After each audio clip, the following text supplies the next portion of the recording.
দেখে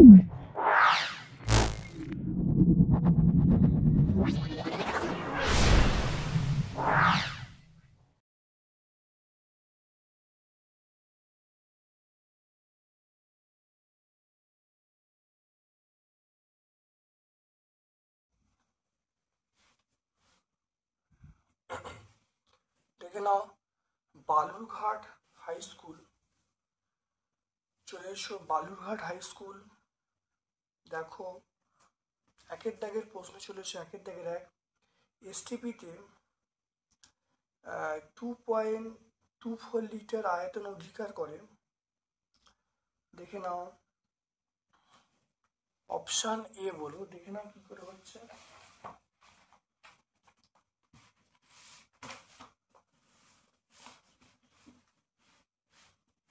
4 litre CO2 মানে আমরা বলবো 44 গ্রাম।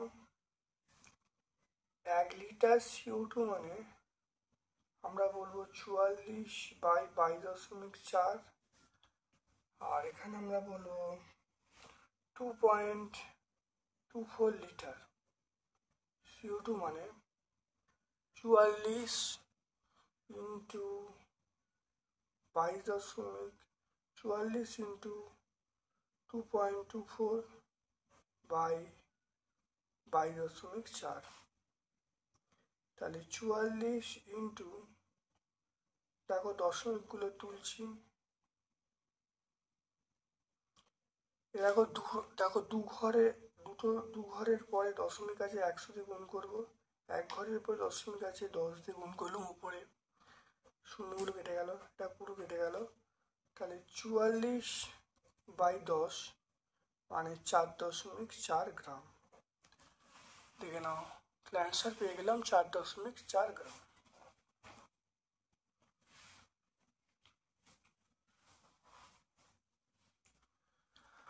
ওয়ান পয়েন্ট টু চলে এসো।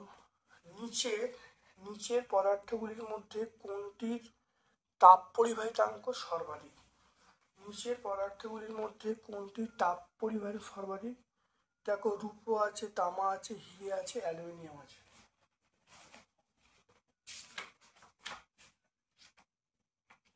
দেখে নাও হিরে সবচেয়ে উপরে। দেখে নাও প্রথম হবে হিরে।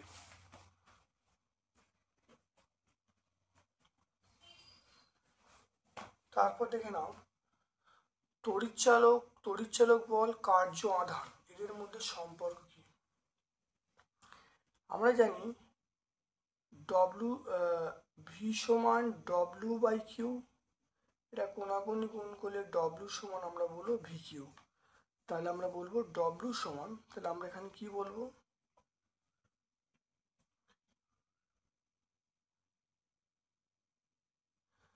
তাহলে আমরা জানি ভি সমান W/Q। তাহলে আমরা এখান থেকে যদি কিউ সমান বার করি, যদি আমি কিউ সমান বলি, কিউ সমান দেখো W/V হবে, অপশান ডি হবে। তারপর দেখো কোনটি রোধাঙ্ক উষ্ণতা বৃদ্ধির সঙ্গে সঙ্গে হ্রাস পায়? রোধাঙ্ক হ্রাস পায় আমরা বলবো অর্ধপরিবাহী। এরপর দেখো সিউ তড়িৎদ্বার ব্যবহার করে সিউ তড়িৎ বিশ্লেষণে দেখো কি হয়, সিউ পরে গাঢ়ত্বের কোনো পরিবর্তন হয় না। তাহলে আমরা কি বলবো? এটা আমরা বলবো অপশান ডি বলবো। নাইট্রোক্লোসাইড, সোডিয়াম নাইট্রোক্লোসাইডের ক্ষারীয় দ্রবণে H2S গ্যাস, সোডিয়াম নাইট্রোক্লোসাইডের ক্ষারীয় দ্রবণে H2S গ্যাস চালনা করলে দ্রবণের বর্ণ মধ্যে H2S পাঠালে দ্রবণের বর্ণ বেগুনি হবে। আমরা কি বলবো? দ্রবণের বর্ণ আমরা বেগুনি বলবো। অ্যালুমিনিয়ামের আকরিক আমরা বলবো বক্সাইট। এরপর দেখো 2 দাগের প্রশ্ন, 1.8 গ্রাম জলে অণুর সংখ্যা। তাহলে 18 গ্রাম জলে 18 গ্রাম জলে অণুর সংখ্যা 6.022 into 10⁻23t। 1 গ্রাম জলে অণুর সংখ্যা 6.022 into 10⁻23/18, আর এখানে 1.8 গ্রাম জলে অণুর সংখ্যা 6.022 into 10⁻23/18 into 1.8।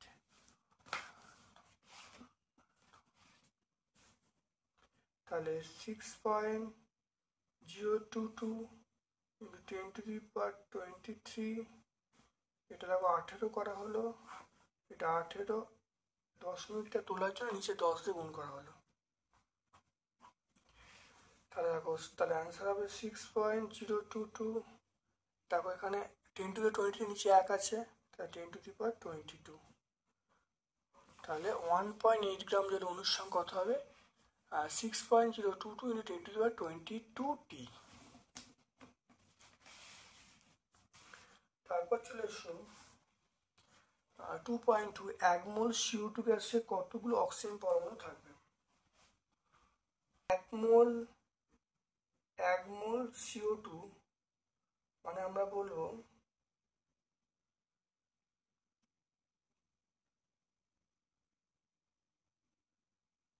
44 গ্রাম। তাহলে 1 মোল CO2 তে অণু আছে কত? 6.022 into 10⁻23t, 1 মোল।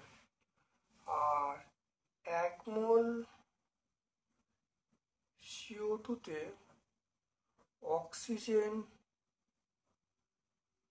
অক্সিজেন পরমাণু আছে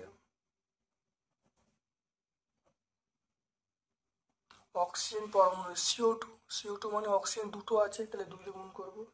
তাহলে 2 into 6.022 into 10⁻23t। এটা করলে কত হবে? এটা আমরা 12.044 into 10⁻23t।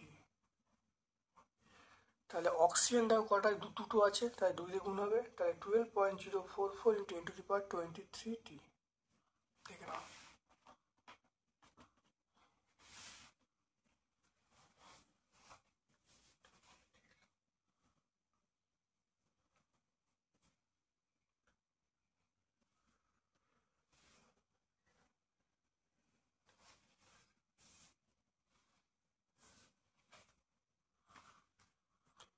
এরপরে দেখো, তরলের আপাত প্রকৃত প্রসারণ গুণাঙ্কের মধ্যে কোনটা নিজস্ব ধর্ম প্রকাশ করে? এটা আমরা বলবো প্রকৃত প্রসারণ গুণাঙ্ক নিজস্ব ধর্ম প্রকাশ করে। তাহলে প্রকৃত প্রসারণ গুণাঙ্ক।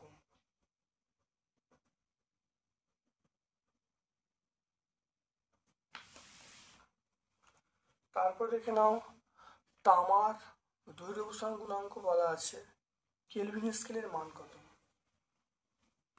খুব ভালো দেখে নাও। দেখো, তামার দৈর্ঘ্য প্রসারণ বলা আছে, এবং দেখো কেলভিন স্কেলের মানটা কিন্তু একই হবে, কারণ 1 ডিগ্রি উষ্ণতা পরিবর্তন এবং 1 কেলভিন উষ্ণতা পরিবর্তন সমান হওয়ার জন্য তাহলে সেলসিয়াস স্কেলে যা পার্ট হবে এবং কেলভিন স্কেলে পার্টটা একই হবে। তাহলে কত হবে? এটা একই হবে। তাহলে আমরা বলবো 17 into 10⁻⁻6 কেলভিন।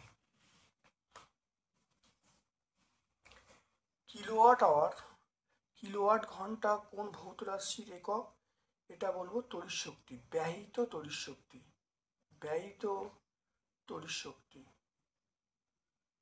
তড়িৎ শক্তির একক। গৃহস্থলীর লাইভ তার ছাড়া আর দুটো তারের নাম কি? নিউট্রাল তার, আর্থিং তার। ঠিক আছে, নিউট্রাল তার, আর্থিং তার। পেজ নাম্বার 84-এ পেয়ে যাব। তারপর দেখো, তামার চামচের ওপর রূপোর তড়িৎ লেপন করতে হলে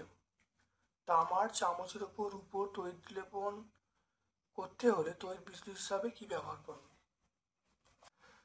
উপর তড়িৎ লেপন করতে হলে তাহলে আমরা কি বলবো, তড়িৎ বিশ্লেষক হিসাবে আমরা পটাশিয়াম আর্জেন্টোসায়ানাইড ব্যবহার করব, পটাশিয়াম আর্জেন্টোসায়ানাইড। পেজ নাম্বার 116 বলবো। তড়িৎ বিশ্লেষণের সময় তড়িৎ বিশ্লেষ্য পদার্থ ইলেকট্রনের মাধ্যমে তড়িৎ পরিবহন করে। এটা তড়িৎ বিশ্লেষণের সময় তড়িৎ বিশ্লেষণ অ্যানায়ন ক্যাটায়ন বা আয়নের মাধ্যমে তড়িৎ বিশ্লেষণ করে, কিন্তু ইলেকট্রনের মাধ্যমে নয়, এটা মিথ্যা। ফেরিক ক্লোরাইডের জলীয় দ্রবণে অ্যামোনিয়াম যোগ করলে ফেরিক ক্লোরাইডের জলীয় দ্রবণে অ্যামোনিয়ার জলীয় দ্রবণ যোগ করলে যে অধক্ষেপ পড়ে, অধক্ষেপটির সংকেত কি?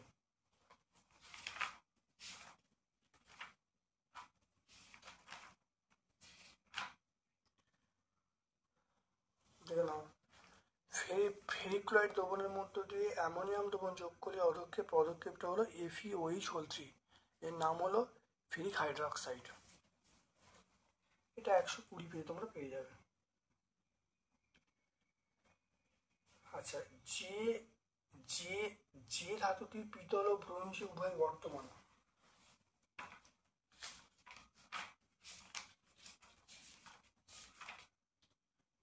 পিতল, দেখো যে ধাতুটি পিতল এবং ব্রোঞ্জ উভয় বর্তমান, দেখে নাও, পিতল এবং ব্রোঞ্জ উভয় দেখা যায়, সেটা আমরা বলবো কপার বলবো। হ্যাঁ, আমরা কপার কি বলবো, কপার।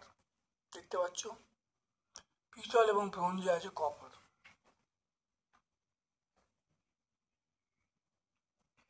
নেসলার বিকারক কি? নেসলার বিকারক হলো পটাশিয়াম মার্কিউরেট আয়োডাইডের ক্ষারীয় দ্রবণ, এবং নেসলার বিকারক সামান্য পরিমাণ অ্যামোনিয়ার সংস্পর্শে বাদামি বর্ণ ধারণ করে।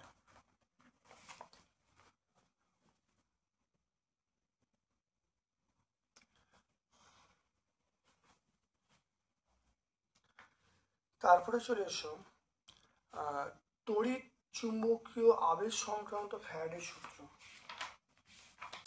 ফ্যারাডের সূত্র দেখে নাও ভালো করে, এই দুটো সূত্র বলে দেবে। পেজ নাম্বার 81 আমরা পেয়ে যাব। দেখাও যে লেঞ্জের সূত্রটি শক্তি সংরক্ষণ সূত্র মেনে চলে। আমরা এটা দেখো বলে দেবো, এখান থেকে বলে দেবো, এখান থেকে এই কুণ্ডলী থেকে শুরু করে এই সূত্র পর্যন্ত বললে উত্তর হয়ে যাবে। এটা আমরা 82 পেজ আমরা পেয়ে যাব।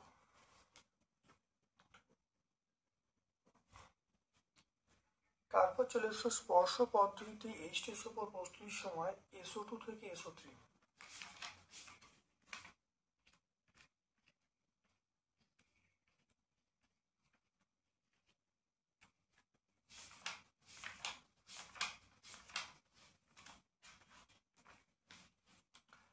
দেখো, স্পর্শ পদ্ধতিতে H2 উপর প্রস্তুতির সময় SO2 থেকে SO3 প্রস্তুতির সমীকরণ শর্তাবলী অনুঘটক উল্লেখ করতে বলছি।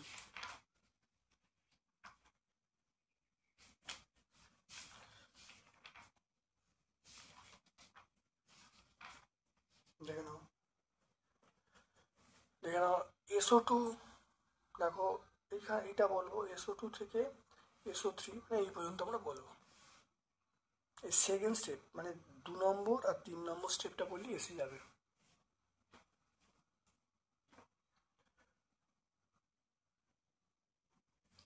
তারপর দেখো অসওয়াল পদ্ধতি বলতে বলছি।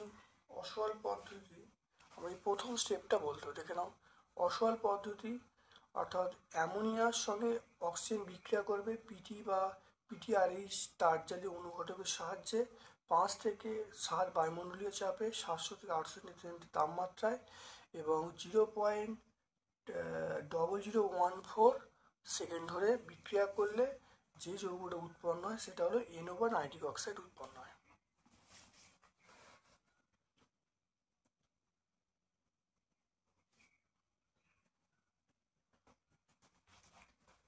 তারপর দেখো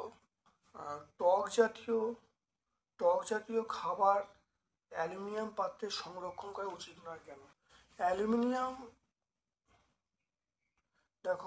অ্যালুমিনিয়াম পাত্রে আচার বা চাটনি খাওয়া উচিত নয় কেন? আচার বা চাটনি জাতীয় খাবারের ক্ষেত্রে সংরক্ষক হিসাবে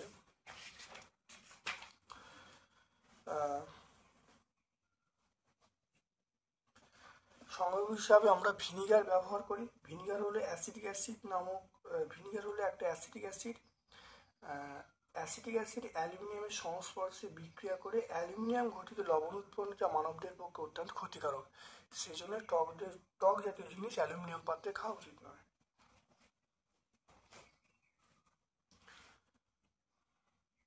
তারপর চলে এসো গোল্ড স্মিথের থার্মিক পদ্ধতির নীতি লিখতে বলছে।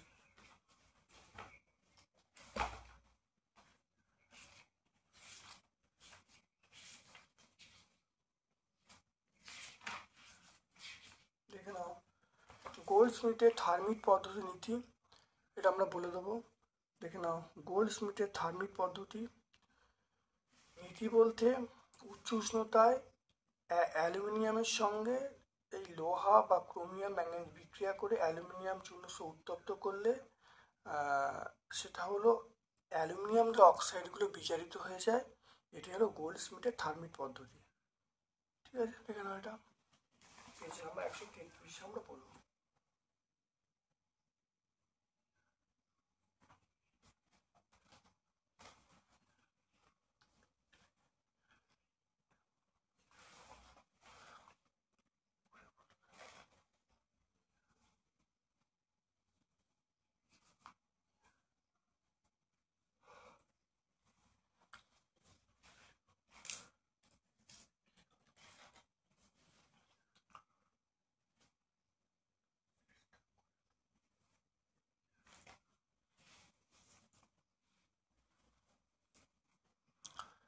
দেখে নাও 4.1 36 গ্রাম ম্যাগনেসিয়ামের সঙ্গে অতিরিক্ত লৌহের সিল বিক্রিয়া করলে কত গ্রাম ম্যাগনেসিয়াম ক্লোরাইড এবং কত গ্রাম হাইড্রোজেন পাওয়া যাবে। দেখে নাও 4.1 Mg প্লাস 2HCl সমান আমরা বলবো MgCl2 প্লাস H2। দেখে নাও এটা হবে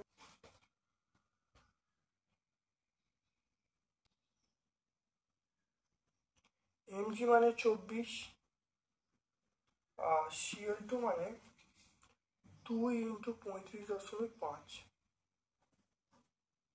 গ্রাম। এটা করলে এটা আসবে 95 গ্রাম। আর এটা মানে আমরা বলবো হাইড্রোজেন মানে 2 গ্রাম। হাইড্রোজেন মানে 2 গ্রাম আমরা বলবো।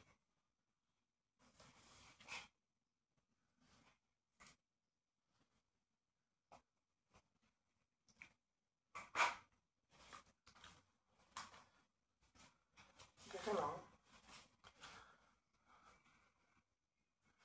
তাহলে 24 গ্রাম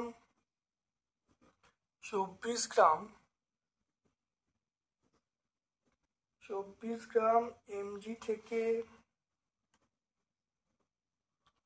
MgCl2 পাওয়া যায় 95 গ্রাম। 1 গ্রাম Mg থেকে MgCl2 পাওয়া যায় 95/24। আর এখানে কত বলা আছে 36 গ্রাম। এটা আমরা 95 × 36/24 গ্রাম। এটা 3, এটা 2।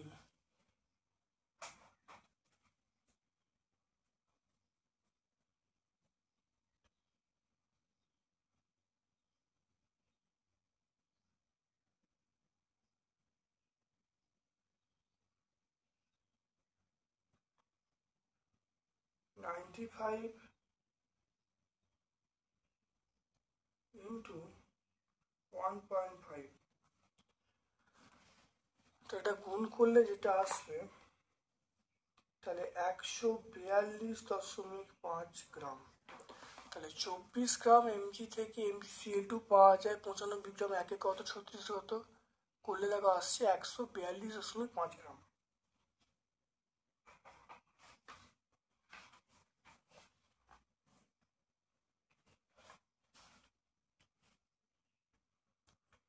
এরপর দেখো বলা আছে কত গ্রাম MgCl2 এবং কত গ্রাম হাইড্রোজেন উৎপন্ন হবে, দেখে নাও। এরপর দেখো 24 গ্রাম Mg থেকে হাইড্রোজেন উৎপন্ন হয় 2 গ্রাম, একে কত 36 কত, তা দেখে নাও। 24 গ্রাম Mg থেকে হাইড্রোজেন উৎপন্ন হয়, আমরা বলবো 2 গ্রাম। 1 গ্রাম থেকে হাইড্রোজেন উৎপন্ন হয় 2/24 আর 36 গ্রাম, তাহলে 2 × 36/24 কাটাকাটি করলে 3, এটা 2, তাহলে আমার কত হলো 3 গ্রাম। অঙ্কটা প্রথমটাই বুঝে নাও। তাহলে 24 গ্রাম থেকে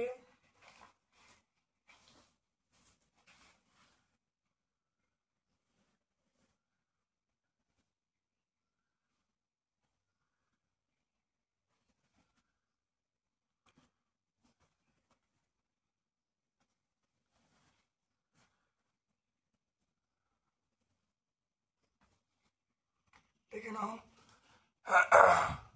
24 গ্রাম Mg থেকে MgCl2 পাওয়া যাবে 95 গ্রাম, একে কত 36 কত করলে দেখো এটা আসছে।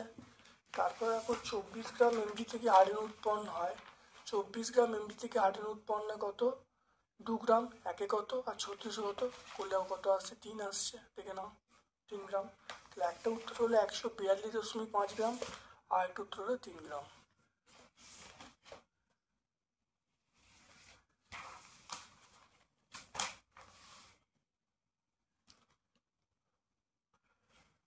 অথবা প্রশ্ন চলে এসো 40 গ্রাম সোডিয়াম হাইড্রোক্সাইডকে প্রতিমিত করতে কত গ্রাম সালফিউরিক অ্যাসিডের প্রয়োজন। NaOH প্লাস H2SO4 সমান আমরা বলবো Na2SO4 প্লাস H2O।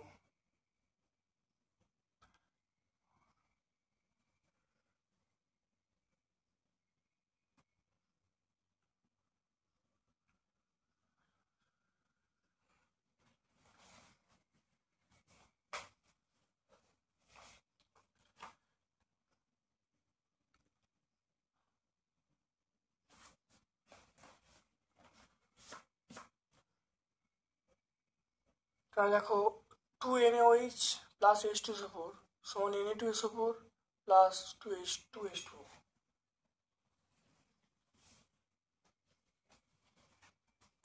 এটা আমরা বলবো 80 গ্রাম। 80 গ্রাম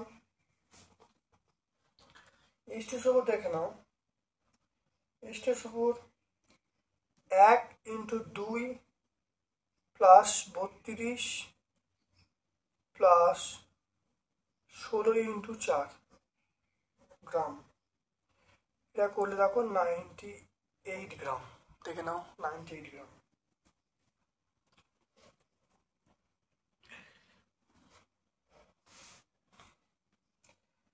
আশি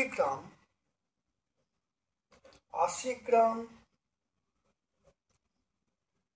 NaOH প্রশমিত করতে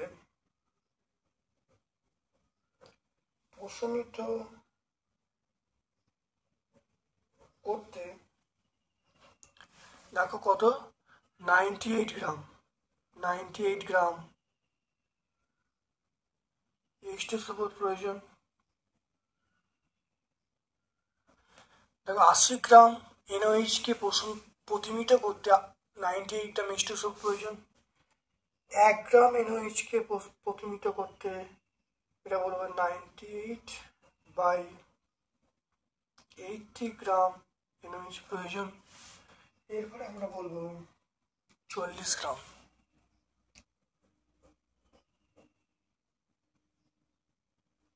98 × 40/80 এটা করলে কত হবে, এটা 2 হবে এটা 49, তাহলে 49 গ্রাম H2SO4 প্রয়োজন। তো দেখো 49 গ্রাম H2SO4 প্রয়োজন। তাপ পরিবাহিতাঙ্ক কাকে বলে? এসআই পদ্ধতি একক লিখতে বলছে।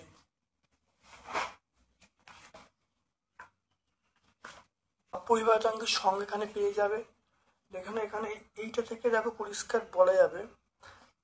দেখো এখান থেকে এই সমীকরণটা থেকে বলছি, তাহলে ডি সমান 1, এ সমান 1, থিটা আমরা CO2 সমান 1, টি সমান 1, তাহলে কে সমান কিউ, কে মানে তাপ পরিবাহিতাঙ্ক।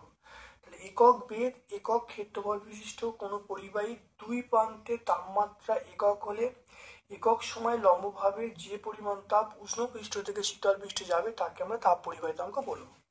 ঠিক আছে না? একক আমরা কি বলবো? Watt, metre inverse, kelvin inverse. Page number 33 আমরা পেয়ে যাব। তারপর দেখো জুলের সূত্রগুলি গাণিতিক রূপ সহ লিখতে বলছে। এখানে 3টে জুলের সূত্র আছে। একটা দেখো, যখন রোধ এবং তড়িৎ প্রবাহের সময়কাল ধ্রুবক থাকবে পরিবাহিত উৎপন্ন তাপ প্রবাহমাত্রার বর্গের সমানুপাতিক হবে। নাম্বার 2 হলো দেখো, প্রবাহমাত্রা এবং তড়িৎ প্রবাহের সময় যদি অপরিবর্তিত থাকে তাহলে পরিবাহিত উৎপন্ন তাপ রোধের সমানুপাতিক হয়। নাম্বার 3 হলো, রোধ এবং প্রবাহমাত্রা ধ্রুবক থাকলে পরিবাহিত উৎপন্ন তাপ প্রবাহমাত্রার সময়কালে সমানুপাতিক হবে। এটাকে একসঙ্গে করলে আমরা বলবো H=I²RT/J। পেজ নাম্বার 71 পেয়ে যাব। তারপর চলে এসো অথবার প্রশ্ন দেখো, তড়িৎ কোষের অভ্যন্তরীণ রোধ কাকে বলে? নষ্ট ভোল্ট কি? অভ্যন্তরীণ রোধের সঙ্গে নষ্ট ভোল্টের সম্পর্ক প্রতিষ্ঠা করতে বলছে। এখানে অভ্যন্তরীণ রোধ কাকে বলে এখান থেকে পরিষ্কার সংজ্ঞাটা পেয়ে যাবে। নষ্ট ভোল্ট দেখো এখানে সংজ্ঞাটা আছে, তাহলে তড়িৎচালক বলের সংজ্ঞা পেয়ে যাবে, নষ্ট ভোল্ট সংজ্ঞা পেয়ে যাবে। তাহলে সমীকরণটা কি? সমীকরণটা আমরা বলবো যে আরআই সমান ই মাইনাস আরআই। এই আরআইটি হলো নষ্ট ভোল্টের সমীকরণ। পেজ নাম্বার আমরা কত বলবো? 65 পেজে বলবো। 4.4 চলে এসো। 5 ওহম রোধের ধাতব তারকে এমনভাবে টানা হলো যাতে এর দৈর্ঘ্য প্রাথমিক দৈর্ঘ্যের দ্বিগুণ হয়, অন্তিম রোধ কত হবে?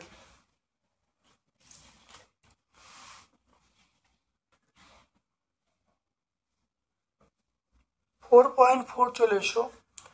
একটা সূত্র আছে, সূত্রটা হলো R2-R1 সমান আমরা বলবো L2/L1 তার হোল স্কোয়ার। তাহলে R2/R1 সমান আমরা বলবো L2/L1 তার হোল স্কোয়ার, এটা আমরা বলবো। এবার দেখে নাও, প্রাথমিক রোধ এখানে বলা আছে 5 ওহম, তাহলে R1 এর মান আমরা বলবো 5 ওহম। এখানে খুব ভালো করে দেখে নাও যে দেখো যে প্রাথমিক দৈর্ঘ্য দেখো অন্তিম দৈর্ঘ্য প্রাথমিক দৈর্ঘ্যের দ্বিগুণ হয়। তাহলে আমরা এটা বলতে পারি যে L2/L1 এটা 2, কারণ L2 হলো প্রাথমিক, L2 হলো অন্তিম, L1 হলো প্রাথমিক দৈর্ঘ্য, তাহলে L2/L1 সমান 2 হবে। দেখো মানগুলো বসাচ্ছি, R2 এটা R1 এর মান 5, এটা 2 এর স্কোয়ার বসাচ্ছি, তাহলে R2 সমান আমরা বলবো 4 × 5, R2 মানে 20। তাহলে অন্তিম রোধ কত হবে? অন্তিম রোধ আমরা বলবো কত, সেটা হলো 20 ওহম। অন্তিম রোধ আমরা বলবো 20 ওহম। দেখে নাও, তাহলে R2/R1 সমান L2/L1 হোল স্কোয়ার। L2 মানে অন্তিম দৈর্ঘ্য, L1 এর প্রাথমিক দৈর্ঘ্য, R2 মানে অন্তিম রোধ, R1 মানে প্রাথমিক রোধ। মানগুলো বসিয়ে দেখো উত্তর পেয়ে গেছি। অন্তিম রোধ কত? 20 ওহম। এরপরে চলে এসো, দেখো ধাতব পরিবাহী এবং তড়িৎ বিশ্লেষ্য পরিবাহীর মধ্যে পার্থক্য লিখতে বলছি।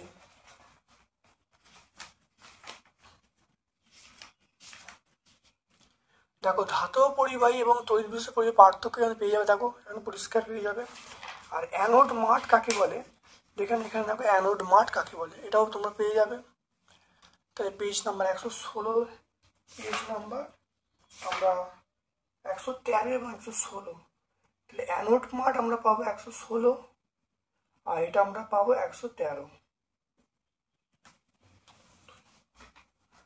তারপর দেখো 4.6 পরীক্ষাগারে অ্যামোনিয়া গ্যাস প্রস্তুতির নীতি, রাসায়নিক সমীকরণ এবং সংগ্রহের ধাপগুলো বলতে বলছে।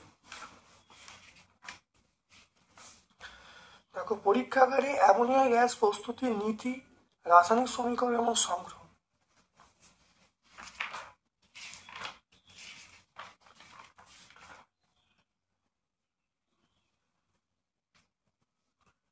দেখো অ্যামোনিয়া গ্যাস প্রস্তুতির নীতি দেখো এখানে পেয়ে যাবে, দেখো নীতি এখানে পেয়ে যাবে, রাসায়নিক দ্রব্য পেয়ে যাবে, সমীকরণ পেয়ে যাবে, আর সংগ্রহ দেখে নাও, এখানে দেখো সংগ্রহ পেয়ে যাবে, অর্থাৎ শুষ্ক অ্যামোনিয়া বায়ু নিম্ন অপসারণ দ্বারা সংগ্রহ করা হয়। এটা 118 পেজে পেয়ে যাবো। লাস্ট প্রশ্ন চলে আসো, লাইকার অ্যামোনিয়া কি? ধাতব আয়ন শনাক্তকরণ H2S কিভাবে কাজে লাগে সেটি দুটো উদাহরণ দিতে বলছে। দেখে নাও, প্রথমে দেখো লাইকার অ্যামোনিয়া কাকে বলে। লাইকার অ্যামোনিয়া দেখে নাও, অ্যামোনিয়ার সম্পৃক্ত জলীয় দ্রবণকে আমরা কি বলবো? লাইকার অ্যামোনিয়া বলবো। অ্যামোনিয়ার সম্পৃক্ত জলীয় দ্রবণকে লাইকার অ্যামোনিয়া বলবো, বা 0.88 আপেক্ষিক গুরুত্ব বিশিষ্ট অ্যামোনিয়ার সম্পৃক্ত জলীয় দ্রবণকে আমরা লাইকার অ্যামোনিয়া বলবো।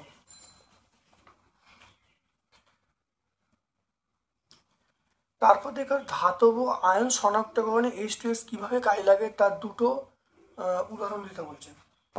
আমরা উত্তরটা এখানে তিনটে বিক্রিয়া আছে, এই তিনটে বিক্রিয়ার মধ্যে আমরা কিন্তু যে কোনো দুটো বিক্রিয়া বলে দেবো, বলে দিলেই কিন্তু উত্তর চলে আসবে। এই প্রশ্নের উত্তর আমরা পাবো 123 পেজে পাবো।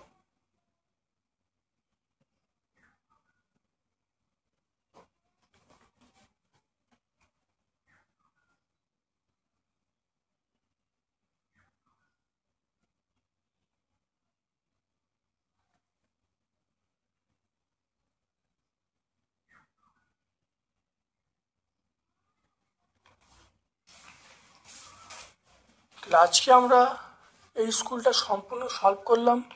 ভিডিওটা কেমন লাগলো কমেন্ট সেকশনে কমেন্ট করবে, ভালো লাগলে লাইক করবে, চ্যানেলটি সাবস্ক্রাইব করবে, বেল বাটনে ক্লিক করে দেবে। আমার পক্ষ থেকে সকলকে ধন্যবাদ এবং শুভকামনা জানাচ্ছি।